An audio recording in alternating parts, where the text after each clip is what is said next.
രാഷ്ട്രീയ പാർട്ടിക്ക് രൂപം നൽകാൻ സിറോ മലബാർ സഭ നിലവിൽ നീതി ലഭിക്കാത്ത സാഹചര്യത്തിൽ രാഷ്ട്രീയ സംവിധാനമായി മാറുന്നതിനെക്കുറിച്ച് ആലോചിക്കേണ്ടി വരുമെന്ന് താമരശ്ശേരി ബിഷപ്പ് റെമിഞ്ചിയോസ് ഇഞ്ചനാനിയൽ ന്യൂസ് 18നോട് പറഞ്ഞു. വോട്ട് ബാങ്കായി നിലനിൽക്കാൻ ആഗ്രഹിക്കില്ല. നിലവിലെ സാമൂഹ്യ അന്തരീക്ഷത്തിൽ മാറ്റങ്ങൾ വരുമെന്നും താമരശ്ശേരി ബിഷപ്പ് പ്രതികരിച്ചു.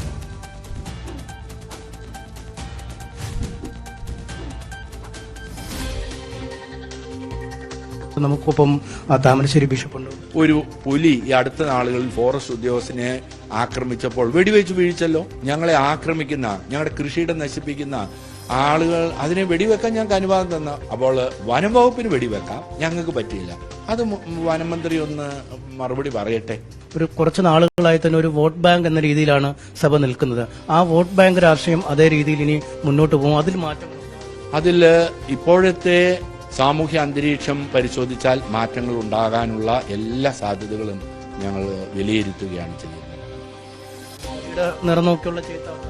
അത് അവസാനിക്കും. ഞങ്ങളും ഒരു രാഷ്ട്രീയ സംവിധാനമായിട്ട് മാറുന്നതിനെ കുറിച്ച് ചിന്തിക്കേണ്ടി വരും. ആ ഒരു കാലഘട്ടത്തിലാണ് ഇപ്പോൾ ഞങ്ങൾ ജീവിക്കുന്നത്. രാഷ്ട്രീയ സംവിധാനമായി മാറുന്നതോ അതോ പുതിയ രാഷ്ട്രീയ സംവിധാനത്തിന് പിന്തുണ നൽകുന്നത്? പിന്തുണ നൽകുകയല്ല, അതിന്റെ ആവശ്യം ഞങ്ങൾക്കില്ല. കാരണം ആരെയും ഞങ്ങൾക്ക് അത്ര വിശ്വാസമില്ല. ഞങ്ങൾക്ക് വോട്ട് ഉണ്ട്, ഞങ്ങൾക്ക് ജീവിക്കാനുള്ള അവകാശമുണ്ട്. ഞങ്ങൾക്ക് പുതിയ രാഷ്ട്രീയ പാർട്ടി തുടങ്ങാമല്ലോ. അതിനുള്ള സാധ്യതകളുണ്ടല്ലോ, സാധ്യതകളും ആലോചനകളും ഉണ്ട്. തീർച്ചയായിട്ടും അത് ഞങ്ങൾ ചിന്തിക്കും. ഈ കാലഘട്ടത്തിൽ ഞങ്ങൾ ഒരുമിച്ച് നിന്ന് ജീവിക്കാനുള്ള ഞങ്ങളുടെ ഒരു അവകാശമുണ്ട്. അതൊരു ജനാധിപത്യ രാജ്യമാണ്. ഞങ്ങൾ വോട്ട് ചെയ്യുന്നവർ ഞങ്ങളെ വഞ്ചിക്കുകയാണെങ്കിൽ ഞങ്ങൾ തനിയെ നിന്ന് അതിനുവേണ്ടി പരിശ്രമിക്കും. ഇത് നേരത്തെ പരമ്പരാഗതമായി UDF-നൊപ്പം നിൽക്കുന്നു, അല്ലെങ്കിൽ LDF-ന് ചില സാഹചര്യങ്ങൾ കൊടുക്കുന്നു എന്നതായിരുന്നു കാഴ്ചപ്പാട്. ഈ BJP ഒരു അസ്പർശ്യമായ പാർട്ടി അല്ല എന്നൊരു തോന്നലുണ്ടോ? വേണമെങ്കിൽ അവർ നല്ല കാര്യങ്ങൾ ചെയ്താൽ അവർക്കും വോട്ട് കൊടുക്കുന്നതിൽ അങ്ങനെയൊന്നുമില്ല. ഞങ്ങൾക്ക് അങ്ങനെ BJP എന്നോ കോൺഗ്രസ് എന്നോ കമ്മ്യൂണിസ്റ്റ് എന്നോ ഇല്ല. ഞങ്ങളുടെ സമുദായത്തിന്റെ അവകാശങ്ങൾ സംരക്ഷിക്കണം. അതാണ് ഞങ്ങളുടെ ലക്ഷ്യം. തൊട്ടുകൂടായ്മയൊന്നുമില്ല.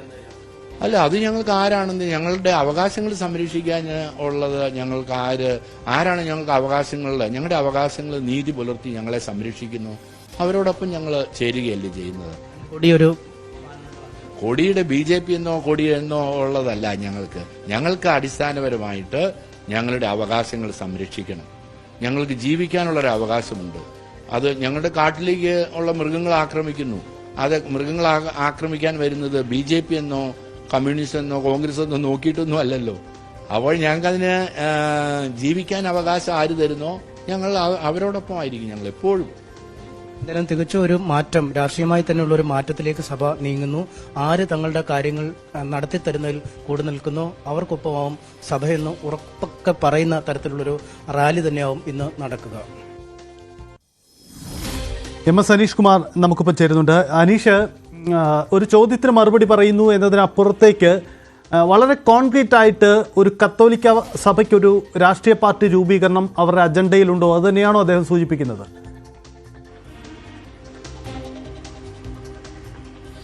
തീർച്ചയായും അങ്ങനൊരു ദിശയിലേക്ക് തന്നെയാണ് കത്തോലിക്ക സഭയുടെ ചിന്തകൾ എന്ന രീതിയിൽ തന്നെയാണ് അദ്ദേഹം പറയുന്നത്. ഞാൻ രണ്ടാമത്തെ ചോദ്യമായി അദ്ദേഹത്തോട് ചോദിക്കുന്നുണ്ട്, നിലവിലുള്ള രാഷ്ട്രീയ സംവിധാനങ്ങൾക്ക് എന്തെങ്കിലും പിന്തുണ, അതായത് പരമ്പരാഗതമായി കോൺഗ്രസ്, കേരള കോൺഗ്രസ് എന്നിങ്ങനെയുള്ള പാർട്ടികൾക്കാണ് കത്തോലിക്ക സഭയുടെ പിന്തുണ കിട്ടിയിരുന്നത്. ചില പ്രത്യേക സാഹചര്യങ്ങളിൽ, ഇടുക്കിയിലെ പോലുള്ള ചില പ്രത്യേക സാഹചര്യങ്ങളിൽ CPM-നൊപ്പവും കത്തോലിക്ക സഭ ഈ ഹൈറേഞ്ച് സംരക്ഷണ സമിതിയുടെ കീഴിലൊക്കെ നിന്ന ചരിത്രമുണ്ട്. അത്തരമൊരു ഘട്ടത്തിൽ BJP പോലുള്ള ഒരു പുതിയ പാർട്ടിക്ക്, അതായത് സഭയ്ക്ക് താരതമ്യേന പുതിയ പാർട്ടി എന്ന രീതിയിൽ കരുതാവുന്ന പാർട്ടിക്ക് പിന്തുണയാണോ എന്ന് ചോദിച്ചപ്പോഴാണ് അദ്ദേഹം പറയുന്നത്, അങ്ങനെ നിലവിലുള്ള പാർട്ടികൾക്ക് പിന്തുണ എന്തിന്, പുതിയൊരു പാർട്ടി അല്ലെങ്കിൽ പുതിയൊരു സംവിധാനം എന്ന രീതിയിൽ ആ സഭയ്ക്ക് എന്തുകൊണ്ട് ആലോചിക്കാൻ കഴിയില്ല? അത്തരം സാധ്യതകളുണ്ട്. പുതിയൊരു സാമൂഹിക അന്തരീക്ഷം രൂപപ്പെടാൻ പോകുന്നു എന്ന് തന്നെയാണ് അദ്ദേഹം വ്യക്തമായി പറഞ്ഞത്. കാരണം പുതിയ സമവാക്യങ്ങൾ എവിടെയൊക്കെ എങ്ങനെയൊക്കെ ഉരുത്തിരിയും എന്നതിനി വരും നാളുകളിലാണ് അറിയാൻ കഴിയുന്നത്. ഈ വഖഫ് ബിൽ അടക്കമുള്ള കാര്യങ്ങളിൽ ഈ UDF-മായി പ്രത്യക്ഷമായ അകൽച്ച ഈ സഭകൾ കൊണ്ട് നേരത്തെ കത്തോലിക്ക കോൺഗ്രസ് പ്രതിനിധി പറഞ്ഞ പോലെ ഈ വഖഫ് ബോർഡുമായി ബന്ധപ്പെട്ട കാര്യത്തിൽ പൂർണ്ണമായും സഭ പറഞ്ഞ കാര്യങ്ങളാണ് BJP ചെയ്തിരിക്കുന്നത്. BJP നല്ല കാര്യങ്ങൾ ചെയ്താൽ അത് നല്ലതെന്ന് പറയുന്നതിനോ അവരെ അംഗീകരിക്കുന്നതിനോ ഒരു കുഴപ്പമില്ല എന്ന് അദ്ദേഹം വ്യക്തമാക്കി. അതിന്റെ തുടർച്ചയായി തന്നെയാണ് ബിഷപ്പും പറയുന്നത്, കൊടികളുടെ നിറങ്ങൾ നോക്കി ഇനി വോട്ട് ചെയ്യുന്ന ഒരു സാഹചര്യം നിലവിലില്ല. ഒരു വോട്ട് ബാങ്കായി എല്ലാ കാലത്തും കത്തോലിക്ക സഭ നിൽക്കുമെന്ന് ആരും കരുതുകയും വേണ്ട. അതിന് മാറ്റം വരുന്നു. അതിന് മാറ്റം വരുമെങ്കിൽ പൂർണ്ണമായും BJP എന്ന തരത്തിലേക്കോ അല്ലെങ്കിൽ ഒരു മൂന്നാം മുന്നണി നടപടിയിലേക്ക് നേരിട്ട് പ്രവേശിക്കുന്നത് ഒരുപക്ഷെ സഭാ വിശ്വാസികളിൽ ഒരു ആശയക്കുഴപ്പം സൃഷ്ടിക്കാൻ ഇടവരുത്തും. അതുകൊണ്ട് പൂർണ്ണമായും ഒരു പുതിയ രാഷ്ട്രീയ പാർട്ടി രൂപീകരിച്ച് ആ പാർട്ടി ഒരു സമ്മർദ്ദ ശക്തിയായി നിലകൊള്ളുക എന്ന രീതിയിലേക്ക് തന്നെയാണ് ഈ കത്തോലിക്ക സഭയുടെ ചിന്തകൾ എന്നാണ് ഈ ബിഷപ്പിന്റെ വാക്കുകളിൽ നിന്ന് നമുക്ക് വ്യക്തമാവുന്നത്. നേരത്തെ കെ എം മാണിയൊക്കെ ഉണ്ടായിരുന്നപ്പോൾ പൂർണ്ണമായും ഒരു കത്തോലിക്ക കോൺഗ്രസ് എന്ന രീതിയിൽ, കത്തോലിക്ക കേരള കോൺഗ്രസ് എന്ന രീതിയിലേക്ക് പോലും വ്യാഖ്യാനിക്കപ്പെട്ടിരുന്നു. പി ജെ ജോസഫിന്റെ പിന്തുണ അല്ലെങ്കിൽ പി ജെ ജോസഫിനുള്ള പിന്തുണയൊക്കെ പൂർണ്ണമായും ഈ കത്തോലിക്ക വോട്ട് ബാങ്കിൽ നിന്നായിരുന്നു. പക്ഷേ ഇത് രണ്ടും രണ്ട് ശ്രേണിയായി ഒഴുകുകയും കെ എം മാണി ഇല്ലാതാവുകയും ഒപ്പം കെ എം മാണി നേതൃത്വം നൽകിയ പാർട്ടി ഇടതുപക്ഷത്തേക്ക് പോവുകയും ചെയ്യുന്ന ഒരു രാഷ്ട്രീയ സാഹചര്യവും നമ്മൾ കണ്ടു. അതുകൊണ്ട് പൂർണ്ണമായും കത്തോലിക്ക സഭയ്ക്ക് നിയന്ത്രണമുള്ള ഒരു പാർട്ടി എന്ന രീതിയിൽ, കത്തോലിക്ക സഭ കാർമ്മികത്വം വഹിക്കുന്ന ഒരു പാർട്ടി എന്ന രീതിയിൽ തന്നെയാവും പുതിയ സംവിധാനമെന്നാണ് അദ്ദേഹത്തിന്റെ വാക്കുകളിൽ നിന്ന് നമുക്ക് മനസ്സിലാക്കാൻ കഴിയുന്നത്. കേവലം ഒരു വാക്കുപിഴയോ അല്ലെങ്കിൽ പറഞ്ഞതിൽ മാറിപ്പോയതോ ഒന്നുമല്ല. അദ്ദേഹം കൃത്യമായി തന്നെ പുതിയ രാഷ്ട്രീയ സംവിധാനത്തെക്കുറിച്ച് ആലോചിക്കുന്നു. അതിനുള്ള സാധ്യതകൾ കേരളത്തിൽ നിലവിലുണ്ട്. ഗൌരവമുള്ള ആലോചനകൾ ഇക്കാര്യത്തിൽ നടക്കുന്നു എന്ന് തന്നെയാണ് അദ്ദേഹം പറഞ്ഞിരിക്കുന്നത്. സജിത്ത്, എന്തായാലും താമരശ്ശേരി രൂപതയുടെ നേതൃത്വത്തിൽ ഇന്ന് പ്രധാനപ്പെട്ട ചില നീക്കങ്ങൾ പ്രതീക്ഷിക്കുന്നുണ്ട്. ഇപ്പോൾ പുറത്തു വരുന്നത് അനീഷിനോട് താമരശ്ശേരി ബിഷപ്പ് പങ്കുവയ്ക്കുന്നതും ഒരു സൂചനയാണ്. പുതിയ രാഷ്ട്രീയ പാർട്ടിയിൽ നിന്ന് പ്രഖ്യാപനം ഇന്ന് വൈകിട്ട് ഉണ്ടാകുമോ? അത്തരം സൂചനകളിലേക്ക് തന്നെയാണ് പോകുന്നത്. എന്തായാലും ബദൽ സാധ്യതകൾ തേടുകയാണ് കത്തോലിക്ക സഭ. അനീഷ്, ഈ താമരശ്ശേരി രൂപത എന്നതിനപ്പുറം കേരളത്തിലെ കത്തോലിക്ക സഭയുടെ ഒരു പൊതു പിന്തുണയിലുള്ള നീക്കമാണോ പ്രതീക്ഷിക്കേണ്ടത്?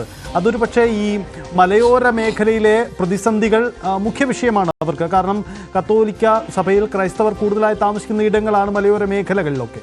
അതുകൊണ്ട് അവിടെ നിന്ന് ഈ വിഷയം ആദ്യം ഉന്നയിച്ചുകൊണ്ടൊരു ബദൽ മുന്നേറ്റം ഉണ്ടാക്കുന്നു എന്ന പ്രഖ്യാപനമാണോ നമുക്ക് പ്രതീക്ഷിക്കേണ്ടത്? ഇന്നത്തെ വൈകിട്ടത്തെ യോഗത്തിൽ അത്തരം പ്രഖ്യാപനങ്ങൾ പ്രതീക്ഷിക്കണം?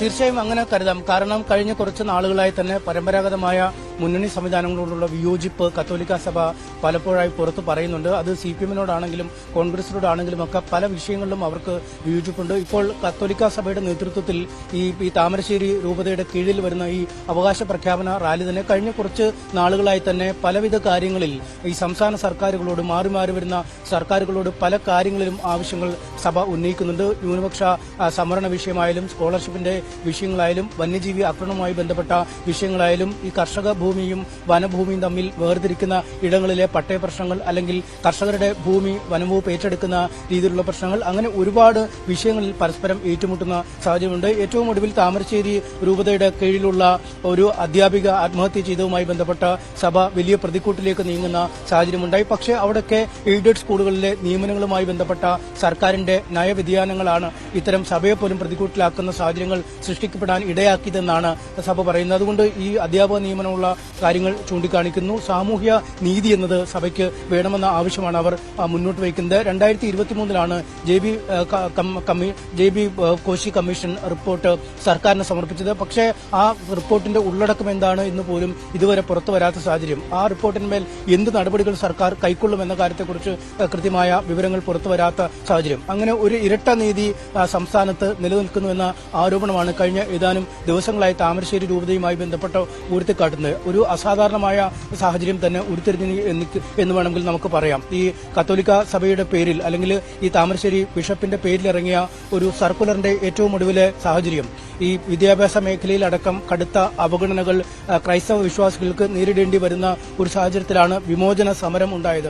വിമോചന സമരത്തിന് തുല്യമായ മറ്റൊരു സമരത്തിലേക്ക് തങ്ങളെ തള്ളിവിടരുത് എന്നാണ്. അതായത് പ്രത്യക്ഷമായി തന്നെ ഒരു സമരത്തിലേക്ക് ഇറങ്ങാൻ, ഒരു രണ്ടാം വിമോചന സമരവുമായി മുന്നോട്ട് പോകാൻ സഭയ്ക്ക് മടിയില്ല എന്ന് അസന്നിഗ്ധമായി സഭ പ്രഖ്യാപിക്കുന്നു. ഒപ്പം അതിന്റെ ഒരു പ്രഖ്യാപനമാണ് ഇന്ന് മുതലക്കുളം മൈതാനത്ത് വൈകുന്നേരം നടക്കുക. അതിന്റെ മുന്നോടിയായി തന്നെയാണ് ഇത്തരം പുതിയ രാഷ്ട്രീയ പാർട്ടിയുടെ രൂപീകരണവുമായി ബന്ധപ്പെട്ട സൂചനകൾ നൽകുന്നത്. നമുക്കറിയാം, കോൺഗ്രസുമായും CPM-ഉമായും വിയോജനം രേഖപ്പെടുത്തി നിൽക്കുമ്പോൾ അവർക്ക് പ്രാപ്യമായ മറ്റൊരു കക്ഷി എന്നത് BJP ആണ്, NDA മുന്നണിയാണ്. നേരത്തെ റബ്ബറിന്റെ വിലയുമായി ബന്ധപ്പെട്ട കാര്യങ്ങളൊക്കെ ഈ ബിഷപ്പുമാർ തന്നെ പറഞ്ഞതാണ്. റബ്ബർ വില ഒരു മാന്യമായ നിരക്കിലേക്ക് എത്തിയാൽ BJPക്ക് പിന്തുണ നൽകുന്നതിനെ കുറിച്ച് ആലോചിക്കേണ്ടി വരും എന്ന് ബിഷപ്പുമാർ പരസ്യമായി പ്രഖ്യാപിച്ചതാണ്.